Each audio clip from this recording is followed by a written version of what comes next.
Welcome back ladies and gentleman. Sartaj sahab, एक और सवाल आपसे पूछना चाहूँगी।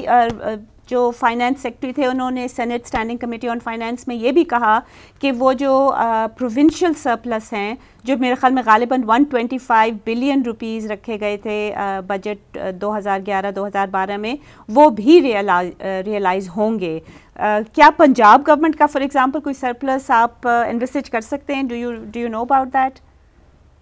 असल में इसमें जो 7th NFC अवार्ड हुआ था, जी जी, उसके फौरन बाद अगले साल यानी जून 2010 में हुकूमत ने सैलरीज को 50% बढ़ा दिया था, सूबों को कंसल्ट किए बगैर।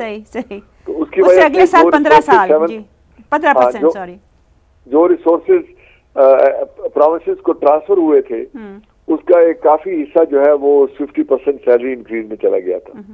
तो जाहिर है कि उसकी वजह से वो सरप्लस जो है वो कम हो गया। और उसके अलावा जो सरताज साहब, ये this was not for last year, ये जो 50% बढ़ा था ये मेरे ख्याल में 2009-2010 का बढ़ा था। उस वक्त का गवर्नमेंट का क्लेम भी ये है, वो कह रहे हैं जी कि प्रोविंसेस ने हमें 135 बिलियन सरप्लस में दी। 2010-2011 में उन्होंने 50% रेज किया था और वो गवर्नमेंट का क्लेम है कि हमें 135 बिलियन रुपीस सरप्लस फिर भी मिला था।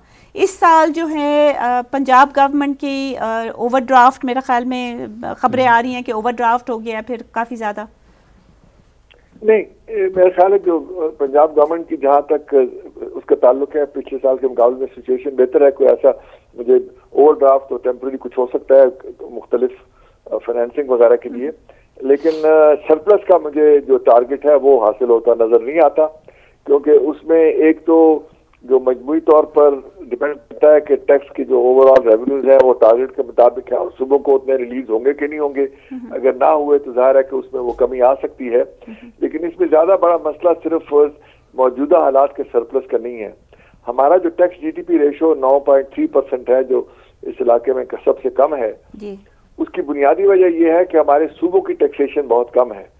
अब इंडिया में जो टोटल कोई 16% है GDP का हमारे मुकाबले में, उसमें 5.5% सूबों का है और हमारे यहाँ सूबों का 0.5 यानी 0.5% है, जिसकी वजह से सूबों के अपने रिसोर्सेज बहुत कम हैं। तो ये एक बहुत सीरियस स्ट्रक्चरल प्रॉब्लम है और जब तक सूबे जो है प्रॉपर्टी टैक्स से, एग्रीकल्चर टैक्स से मजीद आपने रिकमेंड नहीं किया था? पंजाब गवर्नमेंट तो आपकी ही है।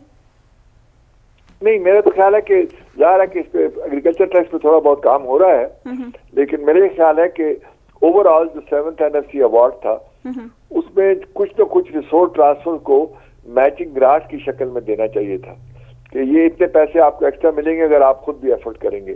तो फिर इंसेंटिव होता कि तमाम सूबे इस पे हिम्मत करें, और वो जब तक सूबों के अपने वसाइल नहीं बढ़ेंगे तो ये हमारा टैक्स GDP रेशो नहीं बढ़ेगा। और जो प्रोविंशियल गवर्नमेंट, फेडरल गवर्नमेंट की सिचुएशन है 7th NFC के बाद, खास तौर पे ग्रोथ रेट लो है, टैक्सेशन की इलास्टिसिटी लो है, वो काफी सीरियस क्राइसिस में है।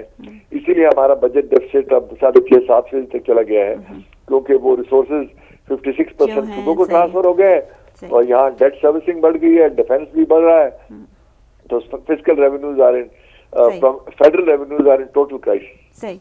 Late me come back again to Abbasi sahab. Abbasi साहब, जो IMF की रिपोर्ट है, जो कि आर्टिकल फॉर कंसल्टेशंस जो हैं, उसमें जो फिगर दिया हुआ है फोरकास्ट का फॉर बजट डेफिसिट, वो -6.7% दिया गया है। If you look at our budget, वो कह रहे हैं कि मेरे ख्याल में गालिबन 4% होना। ये तो बहुत ही मेजर डिफरेंस है।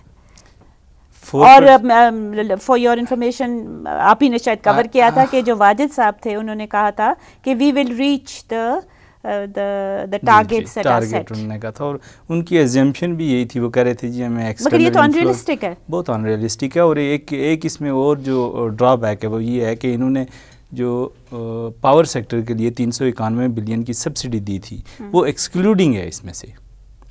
ये जो 4 ये उन्होंने ट्रांसफ़र किए थे, अपनी बुक्स पे लिए थे, जो पहले दिए हुए थे इन्होंने पावर सेक्टर के लिए सब्सिडी, अभी रिसेंटली इन्होंने इस साल में ट्रांसफ़र किए 391 बिलियन रुपए इन्होंने पावर सेक्टर सब्सिडी की है, जो बजट में नहीं थी। बजट में जी जो फिगर सब्सिडी का है वो 4% था पहले, अब 4.7% इन्होंने इस साल के लिए रिवाइज किया था। और अभी जो लेटली इन्होंने बॉन्ड जारी किए थे 390 1 बिलियन के पावर होल्डिंग कंपनीज को जो बैंक के पैसे थे वो गवर्नमेंट ने अपनी बुक्स में लिए थे। और वो मगर coming back to the subsidy, यहाँ आप जो सब्सिडी की बात करें वो इंटर डिस्को टैरिफ डिफरेंशियल की बात कर रहे हैं, सही है? वो तो जी इन्होंने इस साल 50 के करीब रखे हैं, 50 बिलियन।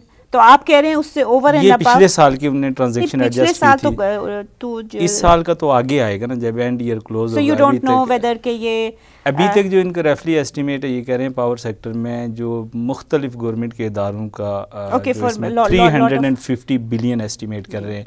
और ख़वातीन और हज़रात 122 बिलियन रुपीस सब्सिडी थी बजट में उसके लिए टू वापडा एंड पेपको, और केस के लिए इधर 24.5 बिलियन कर लें आप।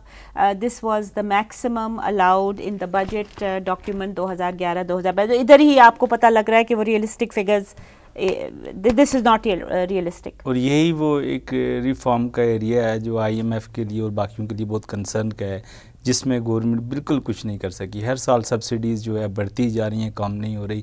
जो इन्होंने रिफॉर्म करनी थी एडमिनिस्ट्रेशन, डिस्ट्रीब्यूशन और ट्रांसमिशन के एरिए में, उसमें तो बिल्कुल कहीं नहीं नज़र आ रही। ओनली एक ही तरफ इनका फोकस है कि जो टैरिफ इंक्रीज़ किया जाए, टैरिफ भी इंटर सर्कुलर जो है जो डिफरेंशियल डिफरेंट डिस्कोज का है, जो डिटर्मिन और नोटिफाइड टैरिफ है, वो अगर लाइन लॉसेस काम कर ले तो उसमें भी काफ़ी चेंज आ जाता है। उसमें वो उतना नहीं रहता जितना ये एस्टिमेट करे। 16 से 19% तो अभी 16 का ये कर रहे हैं एडजस्ट, और 19 का इनकी प्रपोजल है कि हमें नेपरा अलाउ कर दे कि हम लॉसेस में। ख़वातीन हज़रात, वक्त हुआ एक छोटी सी ब्रेक का, प्लीज़ स्टे विद अस।